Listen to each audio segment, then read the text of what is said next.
With vast, isolated stretches of open road carving a path through the immense forest, in many areas, it's the perfect playground for those that have a passion for the outdoors. Though, as has been evidenced time and time again, the areas that have remained rugged outside the city limits can also be the ideal devil's playground for many different types of misdeeds. So think about that next time you tell me that the lumberjack chic a la Dexter is so sexy.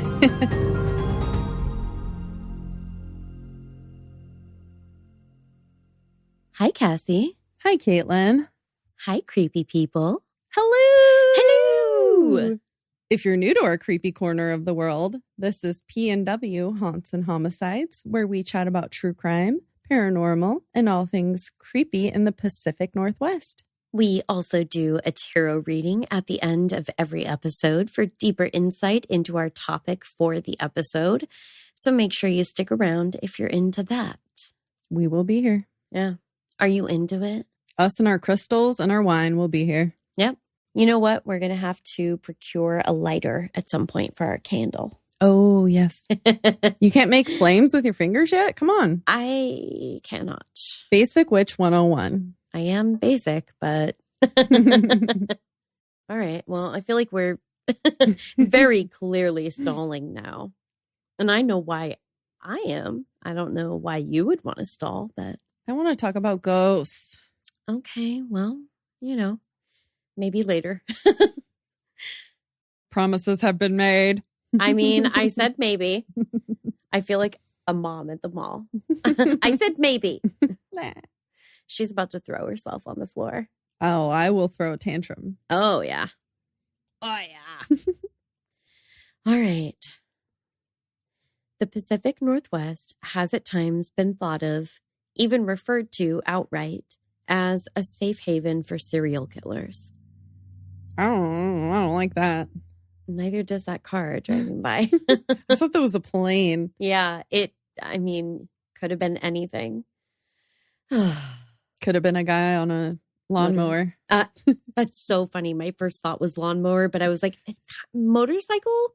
Seems more plausible, but you know what? Let's just go with it. With vast, isolated stretches of open road carving a path through the immense forest, in many areas, it's the perfect playground for those that have a passion for the outdoors. Though, as has been evidenced time and time again, the areas that have remained rugged outside the city limits can also be the ideal devil's playground for many different types of misdeeds. So think about that next time you tell me that the lumberjack chic a la Dexter is so sexy. I mean, I have nothing to say. Uh-huh.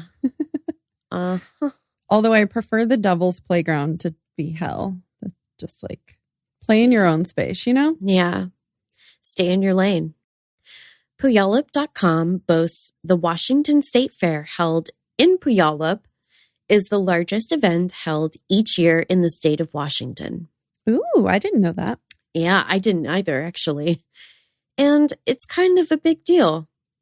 Kids get out of school early, and according to some locals that we actually know from What Happens in the Woods. Hey. The kids are even given some free tickets. Oh. So, pretty sweet. That's cool. I know.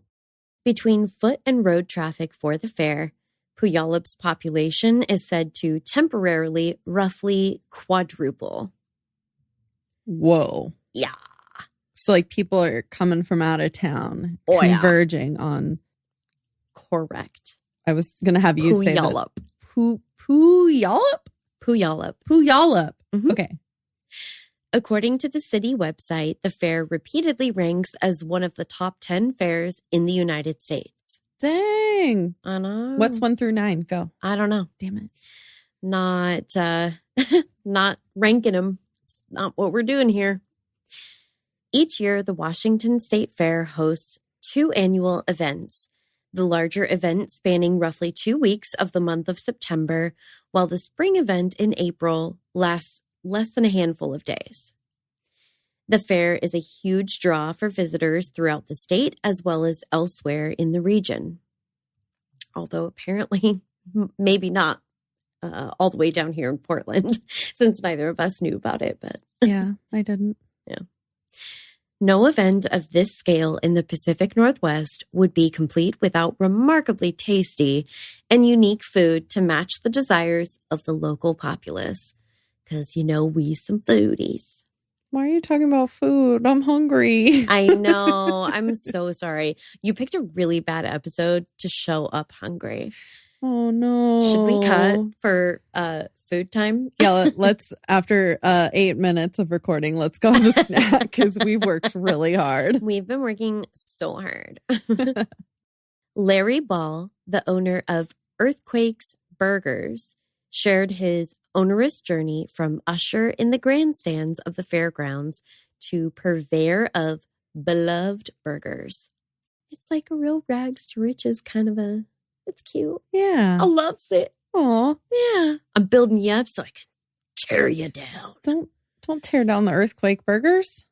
Not the burgers. He had worked the grandstands for 15 years while he was busy living life and trying to make ends meet through various side hustles and seasonal gigs. Eventually, he decided to set up his own burger stand.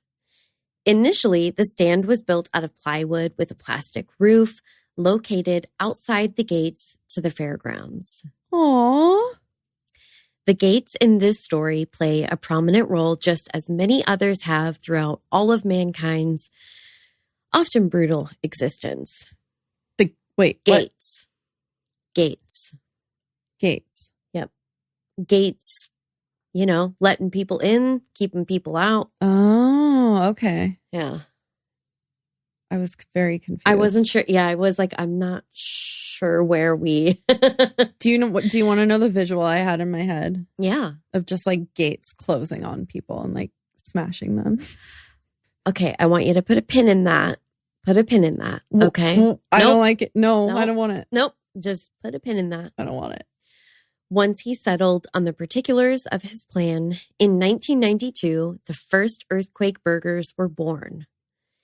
Aptly named for a burger of such ample serving size, now with a reputation of seemingly near zeitgeist proportion to match. Oh. They be legendary. How big are they? Are you going to tell us? Fucking huge. They're fucking huge. Do they have a poundage? That they probably do. I could look really quick. Do you think it's like a pound burger or is it like a half pound burger? Let me see. I looked at a very specific article that talked about how big they were, and I remember feeling like, oh, it's got to be bigger because like McDonald's, don't they do like a double quarter pounder? Isn't that like a half a pound? I think so. I don't know that it's bigger than any other burger out there. I just think that typically at a fair, I don't know that you see like huge burgers like this. Yeah. But everything at fairs are like big. It's right? true, right? Like the giant turkey leg. That's what I usually think of. The corn dog is what I'm thinking of. The like foot long corn dog. You like a big corn dog? I do. Yes. I have a picture of me eating one and a guy in the background staring at me if we want to post it to Patreon. Yeah, we do. Yeah. I'll have to dig that one out. That's hilarious. It is really funny. Wow. It looks like they're like half-pound burgers. It says nearly 2 pounds of burger, a half pound of beef grilled to perfection, and a pound of curly fries per order await. That's like, what? So like the whole meal is 2 pounds? I think so. I think that's what they're saying. Yeah. So it's just like epic proportions. Curly fries. Oh, that's so funny. Open for 13 years, this fixed location drew a crowd of diners near and far. Earthquake's giant burgers, which once came in smaller sizes, such as the Tremor. Oh! Designed for a mere mortal's digestive tract at a still hefty 1/4 pound weight, have oft been compared to the likewise legendary Miners Burgers near Yakima. Wow. Can I get a vegan tremor, please? I don't think so. Yeah. Rude. Well, I don't know. Suck it up, Buttercup. I think this is a really cute quote from Larry. Oh, Larry said, "They make a damn good burger. I'm happy to be compared to Miners anytime." aw, Isn't that cute. cute? That is cute. All right. But believe it or not, we're not here to proselytize about any of the Pacific Northwest's many seemingly supernatural number of burger chains, many of which arguably reach near mythical levels of fandom. When was the last time that an In-N-Out opened and people absolutely lost their shit? Like 2 years ago? Yeah. And there's a bunch of other burger chains that have been like opening up over time. I think one of them's called Super Deluxe. There's Shake Shacks opening up all over the place. I don't know. America just likes its burgers, We man. love our burgers.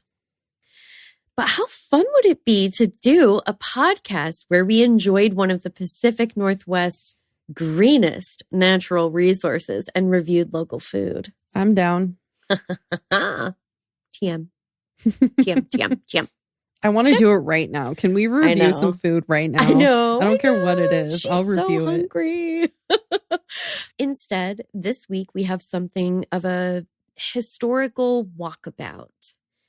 Maybe it's just because I've been binging Lost for the first time, but I really do think it all has a cohesive way of explaining why there's plenty of pain in Puyallup. Aww. And we'll barely scratch the surface because we aren't going to touch on indigenous populations in the territory for now. That's honestly a topic in the Pacific Northwest that could be an entire podcast in its own right. And while I'm probably not the right person for that particular task, for that show, I'm sure we'll be back and I'll do my best like always. But nailing Puyallup so far. So Yar. Indeed. Which leads in nicely to something else that I want to say. It's not entirely a tangent, but you know what? Whatever. Here goes. I have to take a moment to say that I'm deeply touched by the listeners that reach out to us with case suggestions, and particularly those that reach out with incredibly rare nuggets and gems from communities that we may not be a part of, particularly, to help us share new and important stories.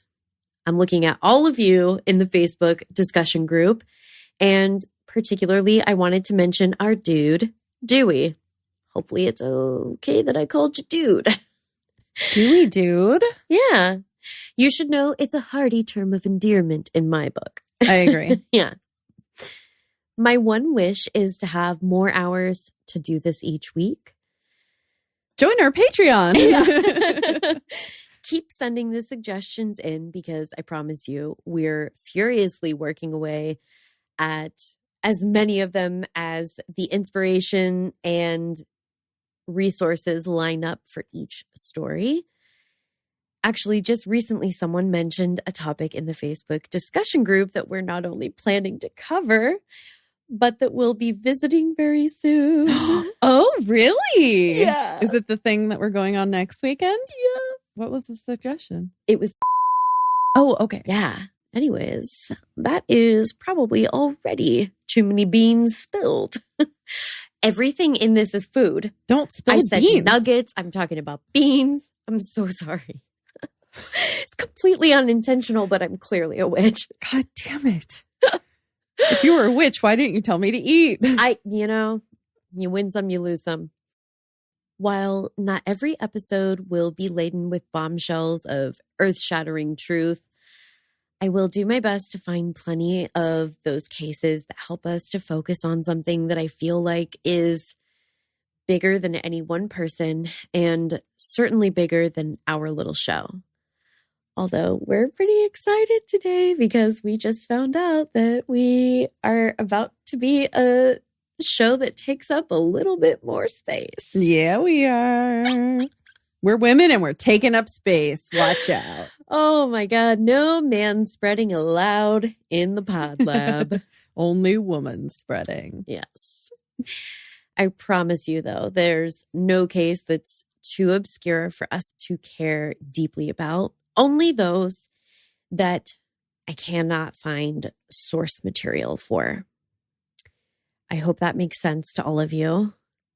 Please don't think you can't just DM us a missing person poster, because we'll share it if the case is new or unknown, even if I can't offer you the coverage that it deserves because I don't have network backing somehow. Yet. We'll share it. We believe that each of those cases deserve to be shared, so whatever we can do, we'll strive to. Always. Oh.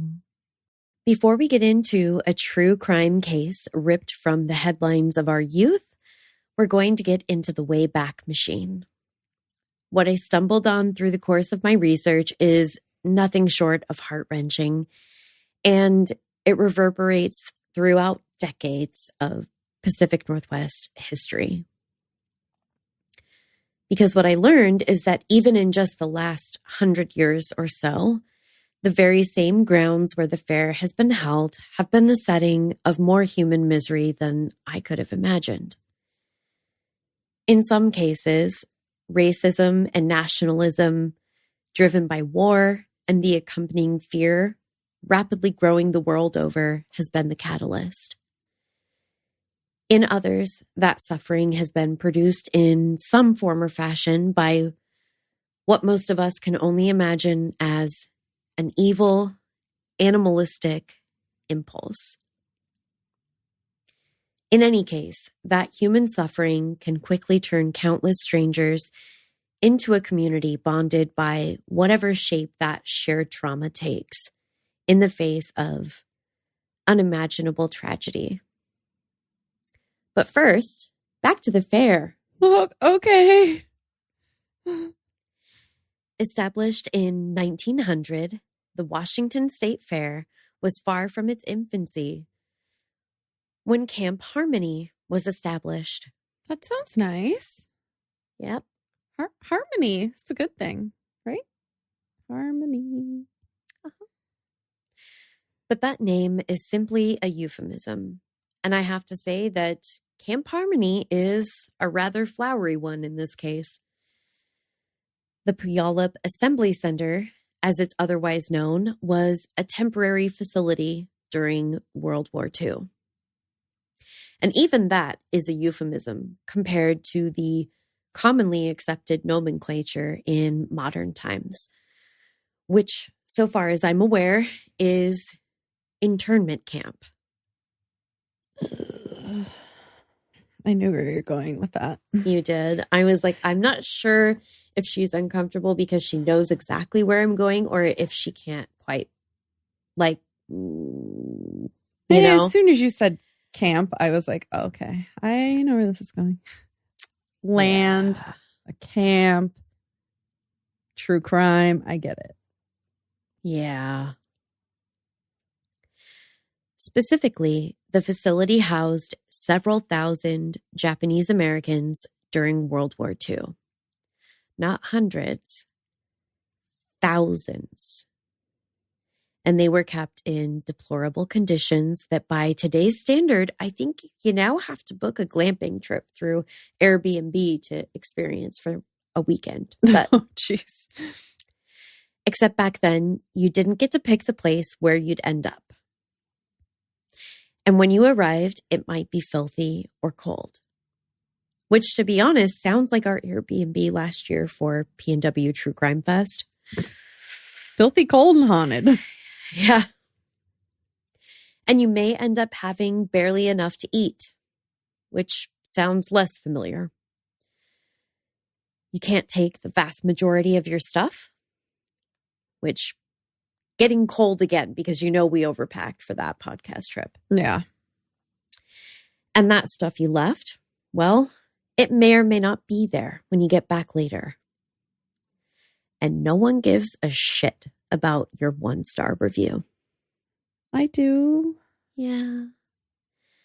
Basically, what I'm saying is we might have ended up with a less than stellar booking for that trip, but it pales in comparison, obviously. Yeah. But, just trying to put this in terms that the kids can relate to these days, The kids. The kids. We're the kids. We are? I act like one. A little bit.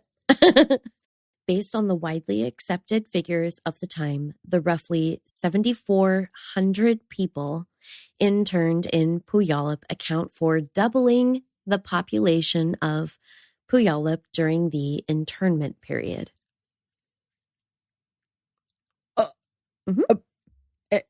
Yep. They had the population all in one area? So the entire fairgrounds were inhabited by the same number of people as everywhere else in Puyallup. Holy fucking shit. Put that as plainly as possible so you can just kind of sit with that fact for a second. Yeah, you said it way better than I did because my mind was just like, yeah. What? The mind, it boggles. Wow.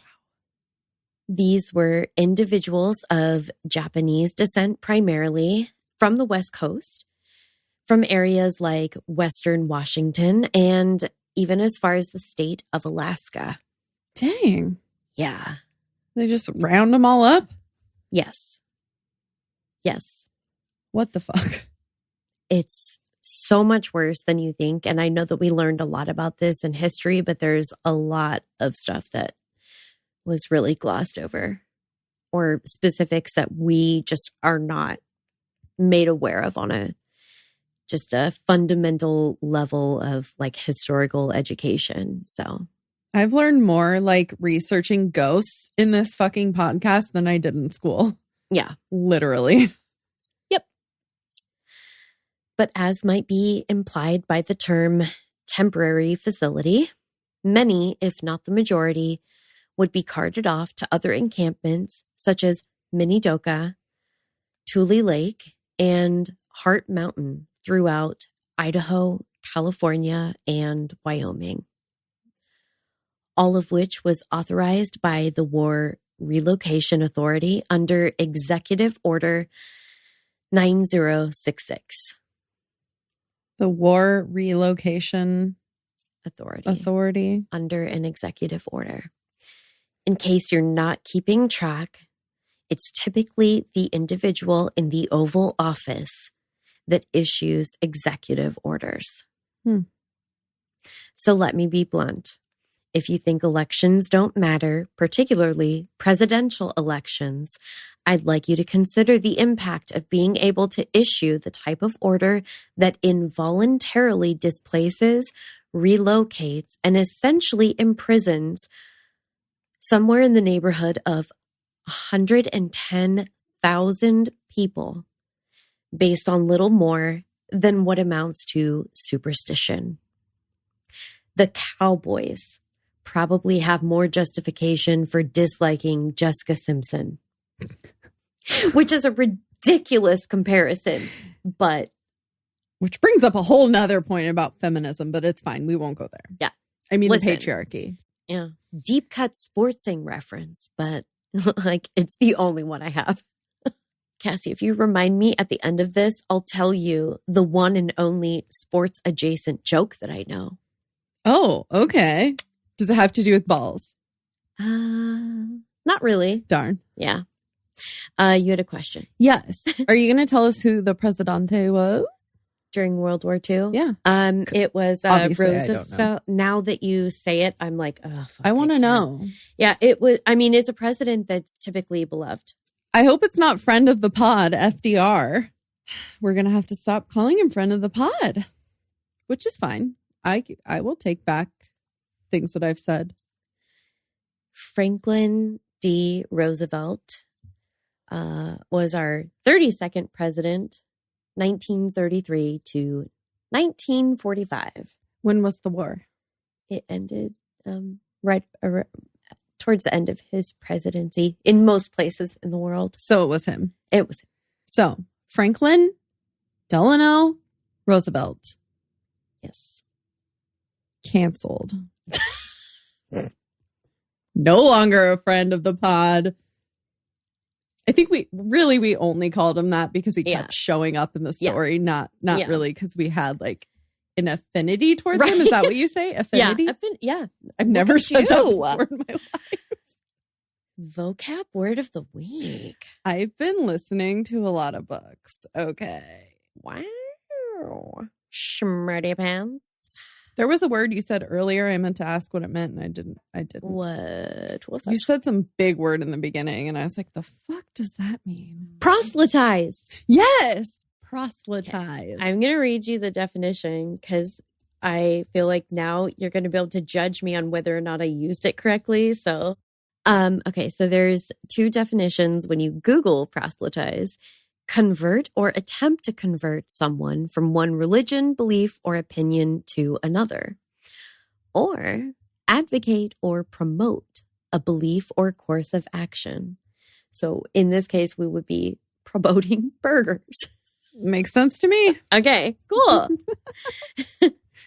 I've gotten that note from some of my friends who listen, and they're like, Caitlin uses a lot of big words. And I like when you ask what it means, because I was going to ask what it meant. Stop it. Okay. Well, that makes me feel like kind of an asshole. No. I don't think it's like you're just like educating me more. Like, and like, okay. Like in a fun way, not a douchey way. Yeah. Okay. Yes. I just don't want to sound like a douche. It's like one word an episode. It's not like, not every episode either. It's not like constantly. Yeah. You're like, I don't like this podcast. She makes me feel dumb. I like that about it. It happens to me with other podcasts too. Like I've had that happen with podcasts for sure. Yeah. Like how else are you supposed to learn words? It's not like I read like a bunch of like academic bookage. Yeah. But bookage. I think the word you're looking for is literature. Bookage. At the risk of sounding like a douche. I love myself, okay? I love you too. Okay. Some people attempt to be a force for good and for change. George Tsutakawa created a memorial statue that's located just within the entrance of the fairgrounds. But it's not the only piece in the state of Washington that has been lovingly created to commemorate both the place of his family's upbringing and the complicated past that it carries. One such piece, the Tsutakawa Memorial Gates, disappeared from Seattle's Washington Park Arboretum on March 18th of 2020. The whole ass gate disappeared? Mm-hmm. Just days after the Pacific Northwest entered lockdown during the Great Panini Crisis. Wow. All attempts at joking aside, I don't relish the thought of the potential Asian hate sentiment that may have been behind what I view personally as kind of a heinous act of vandalism at the time. Yeah. I'd like to think that was just the result of lockdown stir craziness. But the last few years have left me with a feeling that's probably unlikely. Yeah. But let's dwell on the words of a true artist far more gifted than myself instead of that thought. And I've edited only for brevity. This is a quote from him, actually from his son. The antique bronze gates, subdued in the reflected sunlight, are cunningly designed, but so sturdily built as to resist time and its erosion. As noted by a 1976 Arboretum bulletin covering the installation of the gates designed by UW professor George Tsutakawa, a noted American sculptor. And this is the quote from his son. My father expressed the idea that the sturdy bronze material he used for dozens of sculptures and fountains could last for hundreds of years. Instead, the Memorial Gates, which sat near the north entry to the Washington Park Arboretum at the Graham Visitor Center, were destroyed almost 45 years after they were lovingly installed and dedicated. Thieves cut through the supports and quickly loaded the two heavy gates, 20 feet wide in total, into a truck to be hauled away and sold for scrap. Presumably. Is it because they were made of copper? Did you say copper? Bronze. Bronze, sorry. Yeah. That doesn't even make any sense. I was like, copper, okay. Don't people like sell copper for shit, right? But yeah. Like bronze? They do. I don't know if bronze has a similar... clearly, there must be a similar market. That's a lot of fucking work, though. Yep. It's almost like it seems as though you'd have to be trying to make some sort of a statement beyond just the theft, because I'm sure there would be easier things to steal. Yeah. Wow. Somewhere between the involuntary imprisonment of men, women, and children in this country, then later the maddening theft dating to a more recent time, is another disappearance. And it's not the only one of its kind in the area, sadly. And while we could probably talk about some of the dark history of the area for multiple episodes, I'm actually going to change gears just slightly. Because, as I said, there's plenty of pain in Puyallup. This is the story of the mysterious disappearance of Misty Copsey from the Washington State Fair in Puyallup, Washington, in 1992. Hopefully she had a taste of the earthquake burgers. I hope so. We're going to bounce around a little bit. I'm flexing my herstory muscles a bit. Oh. That's my favorite thing. Yeah. The further I fell down the rabbit hole, the further it seemed that there was for me to fall. Misty Copsey was born in 1978 to Diana Smith. That's Diana's maiden name, because I'm going to start calling her Diana Copsey through the rest of this. And Buck Copsey. Buck. Oh, man. I always go to Kill Bill in my head. Is there a Buck in that? Yeah. I don't remember. My name's so long. Buck. Fuck. Uh-huh. I gotta watch it He again. also says that. Anyways, they were essentially already separated by the time that she came along, in fact, though. Misty was primarily raised by her mother thereafter. As she grew up, Misty was a successful student who played multiple sports, softball, basketball, volleyball, and was popular amongst her peers. Misty's best friend was Trina Bavard, a.k.a. Bean. Oh. And she referred to Misty as Bunyan. Bunyan. No idea why kids. I don't know. It's kids say the darndest things. Bean and Bunyan. It's something that a lot of sources commented on. They're kind of weird, but also pretty cute. I don't know. I don't get it, but. Oh, it's so cute. I don't know. If someone started calling me Bunyan as a nickname, I think I'd be like, yeah, I'm out. Maybe she was just always attached to her foot. I don't know. I don't know if that makes a lot of sense, but you know what? We're rolling with that. They were attached to the foot. Yep. Good old Bunyan. Me and my friend used to call everything bunions. So just like anything on our foot, if it like hurt or something, we'd be like, oh, we have a bunion on our foot. I think we just thought it was a funny word. Yeah. I've never had a bunion, so. Yeah, I don't know. So weird. Kids are weird. Kids are weird. All right. Misty had grown up in the Green Meadow Mobile Park in Puyallup before she and her mother moved to a duplex in Spanaway. It was a nicer area and generally seemed like an upgrade for their family life as a duo. Though Misty would keep in touch with friends she'd made while living at Green Meadow. Because, kids, they're friends. They stay friends. Aw. Is it close? Relatively. Like, it's a nearby community. It's not super close. It's, drivable, but they're not driving age yet. Is it like a phone or like a pen pal situation? A little bit more. And then, they did still live close enough that, activities like going to the fair, they could do things like that together still. Oh, yeah. Diana was a caregiver for an elderly woman in her 90s, and she worked nights. So Misty spent many of her evenings alone at home.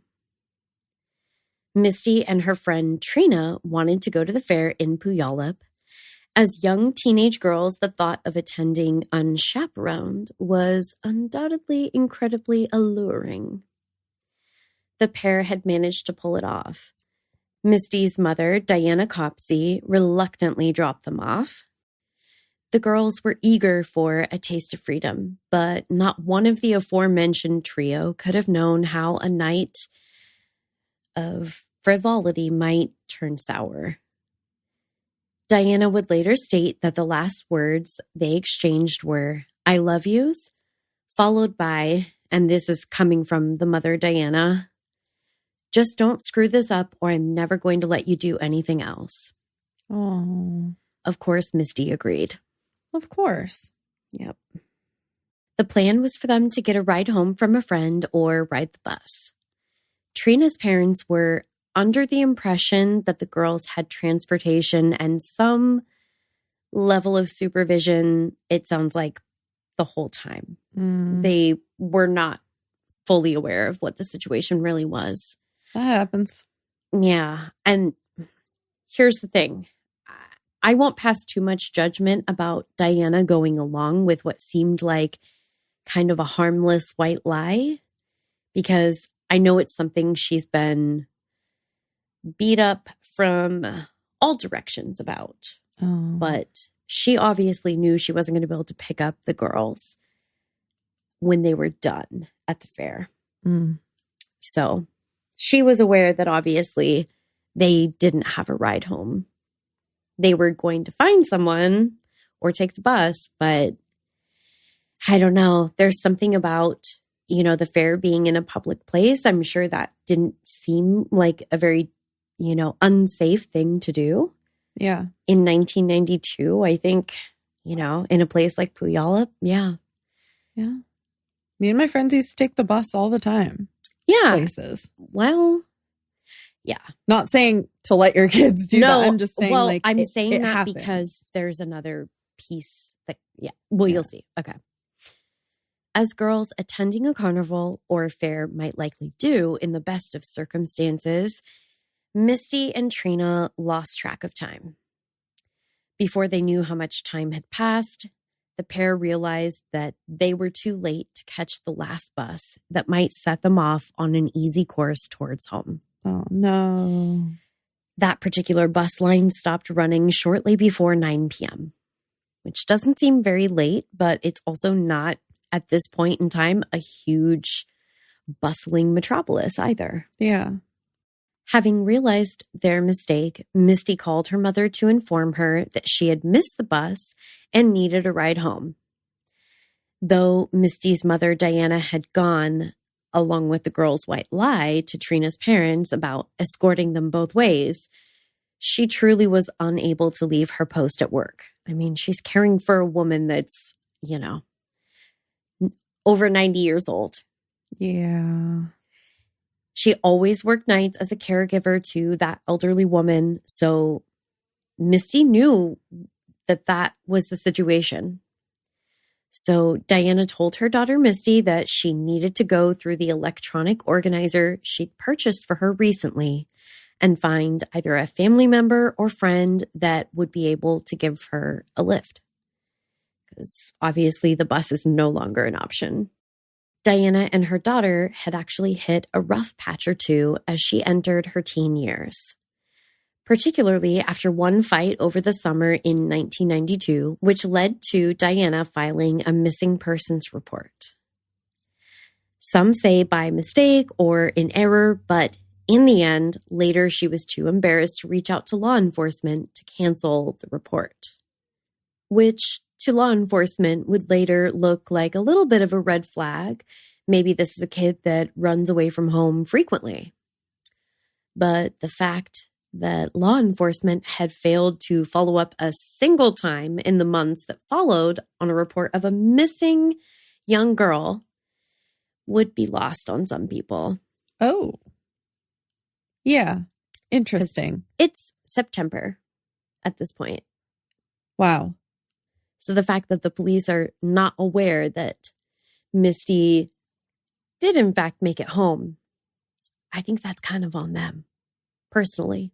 But all that they would see was a woman struggling with what most would describe as functional alcoholism. Diana appeared to be a problem drinker with multiple DUIs and a conviction for welfare fraud on her record, for which she was able to negotiate a deferred sentence.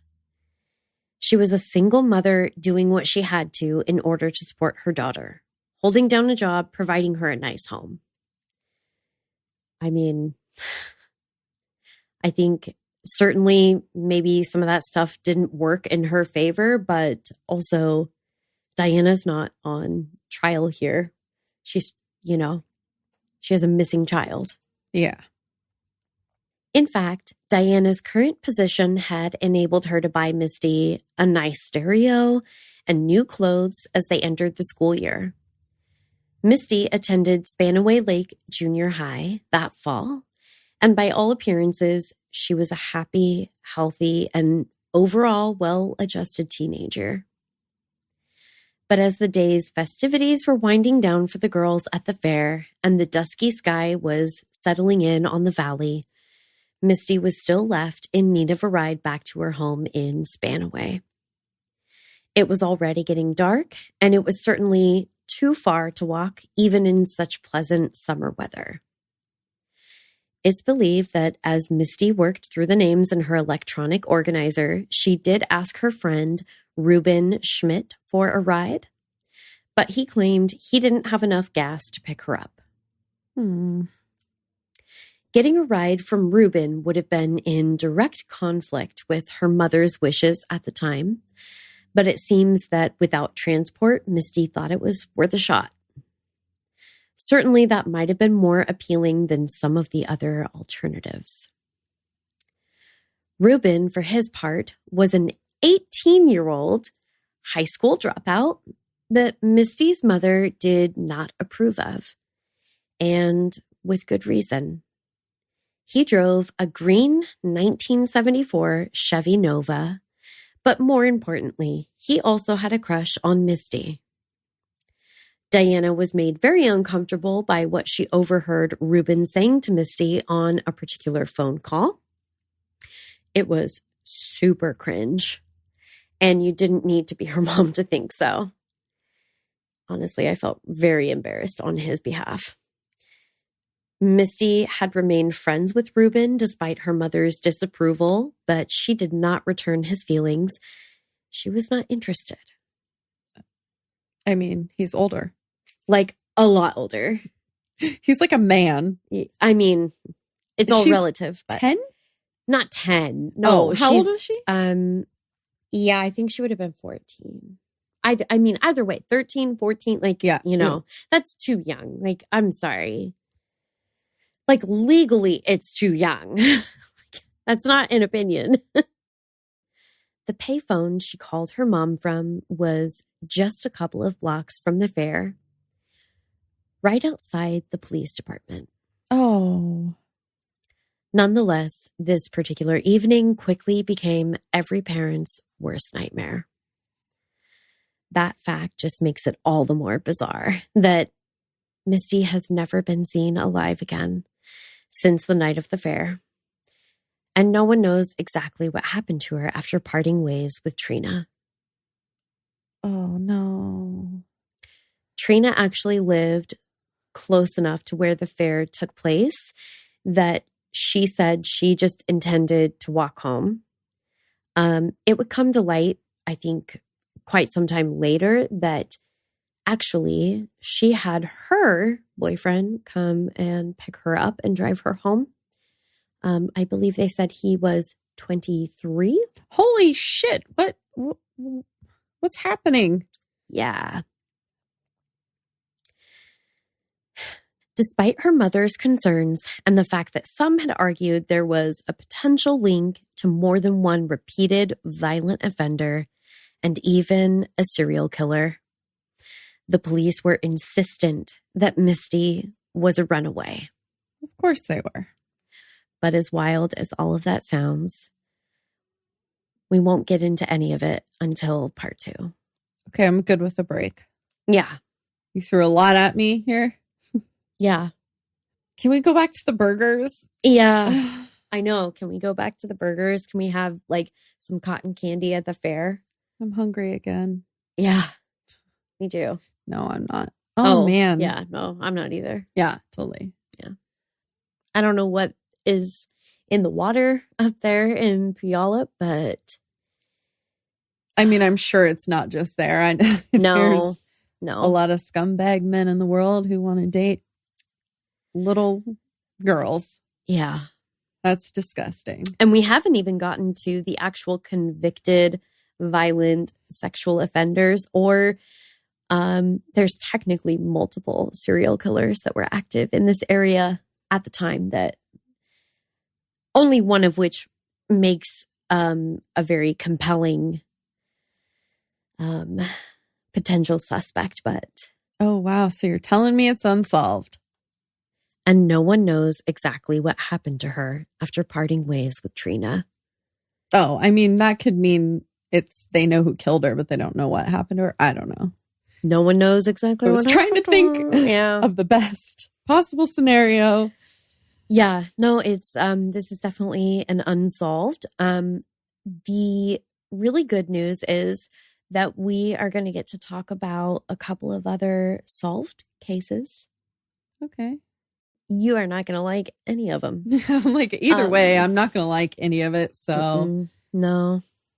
I mean, the more bad people put away, I guess, is best. But yeah, none of it's good. It's not great. That's for sure. You ready to do some tarot? I'm like, can we do something else now? Yeah. Yeah. She would very much like that. Yeah. Let's do some tarot. Okay. Wow, that sounded scary. I had a coffee and a matcha today.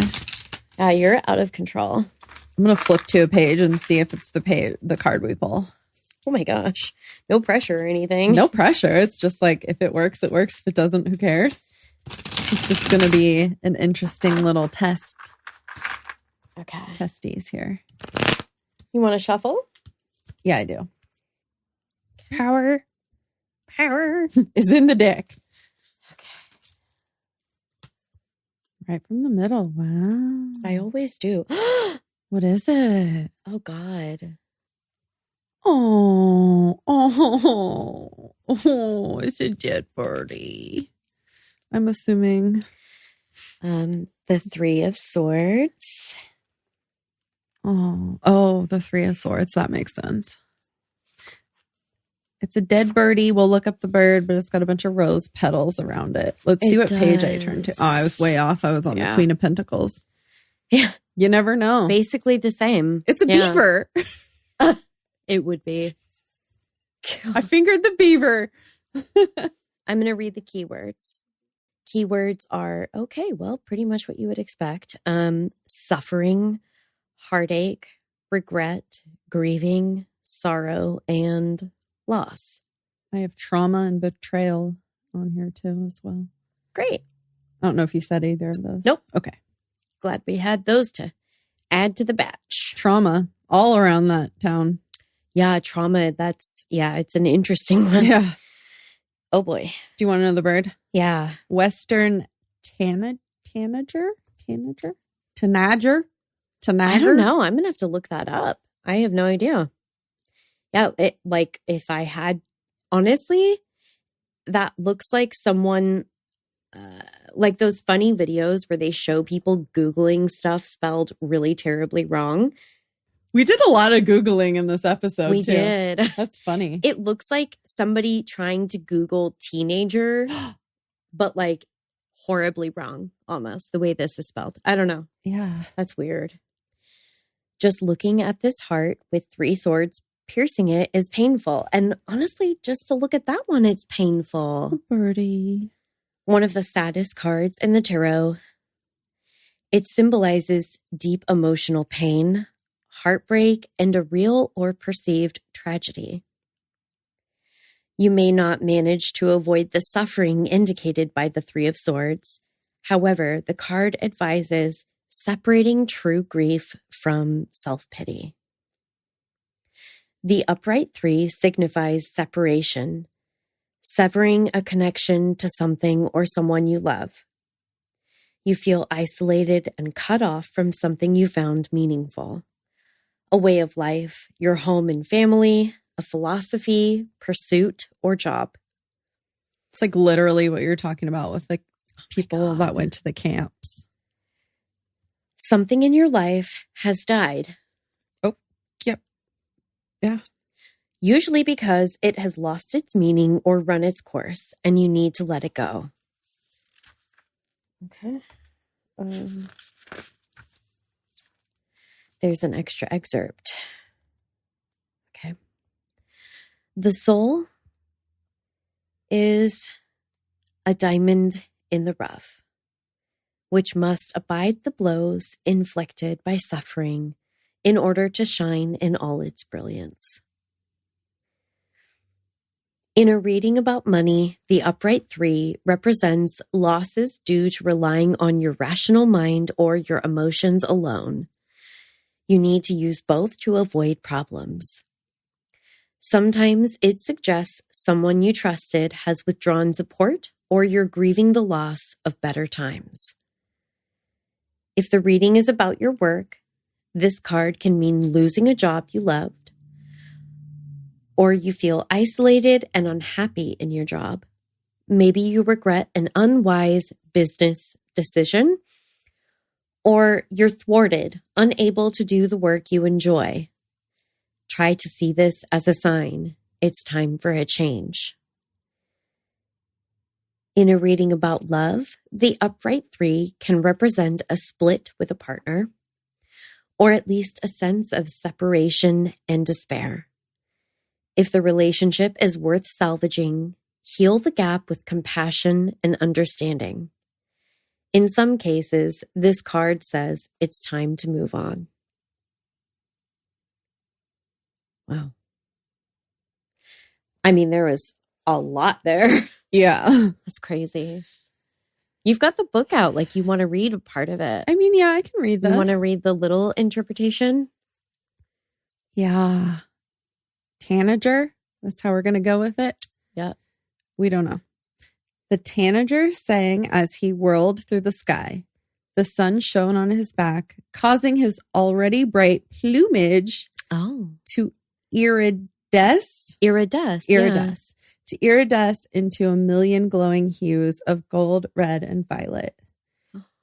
His heart beat in a rapid tempo of elation as he dove toward the ground and spiraled back in an updraft. Oh. Spiraled back on an updraft, not in an updraft, but same thing. Yeah. As he flitted around the trees and buildings, his eye caught a gleam of gold. A light as bright, as pure, as perfectly suited to him as his own reflection. With each momentary glimpse, the songbird adjusted his course toward the gleaming light until he was flying straight towards it. Don't fly towards the light. Oh, no. The glimmers of gold opened up into silvers, reds, violets, and pure white as he darted toward the light. It consumed his field of vision as he approached, and he opened his wings to meet it, to be welcomed into its embrace. The moment of impact came too fast, even to be even to be a shock. And the light faded into darkness. God, literally cannot fucking talk. And the light faded to darkness before the tanager hit the ground. Wow. Okay.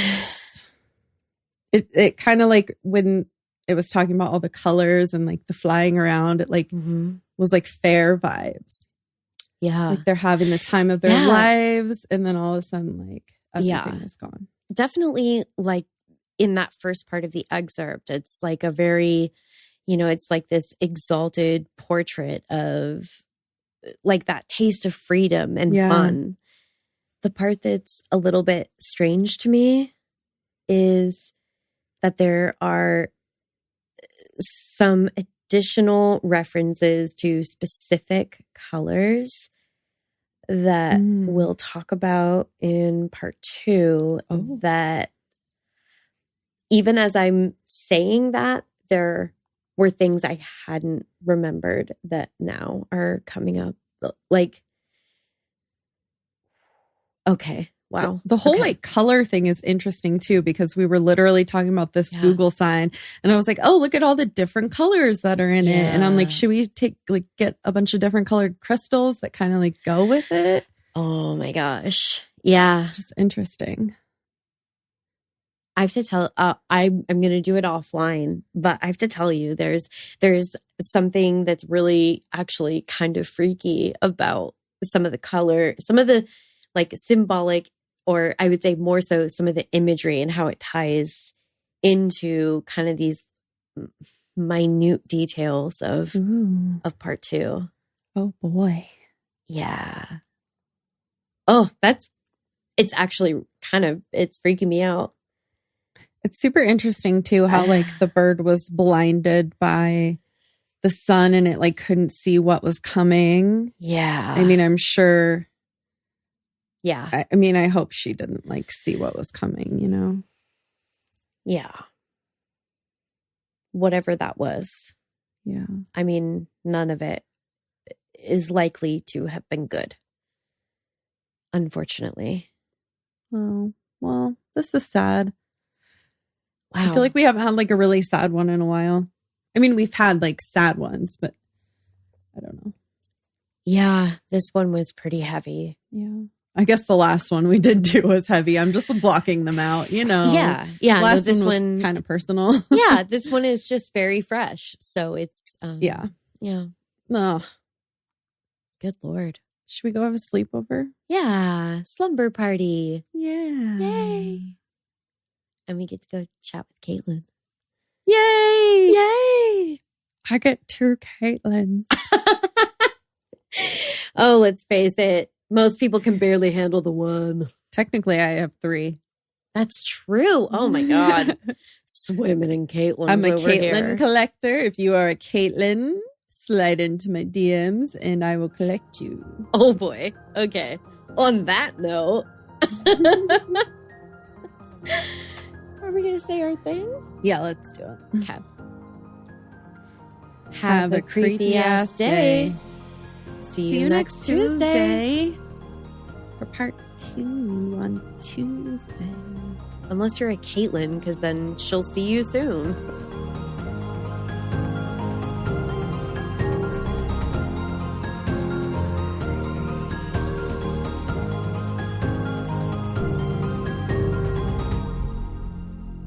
Okay, I've got a couple of pronunciations that I'm going to have to look up. What? Yeah. Caitlin, you didn't do this beforehand. I did for some of them, and then some of them I was like, I'm going to have to hear it right before I say it. I'm like, obviously kidding because of what happened with Ireland. What happened with Ireland? I'm kidding because of what happened with Ireland. Doesn't that make us sound like kind of cool? Yeah, it does. We pissed off Ireland, y'all. We pissed off all of Ireland.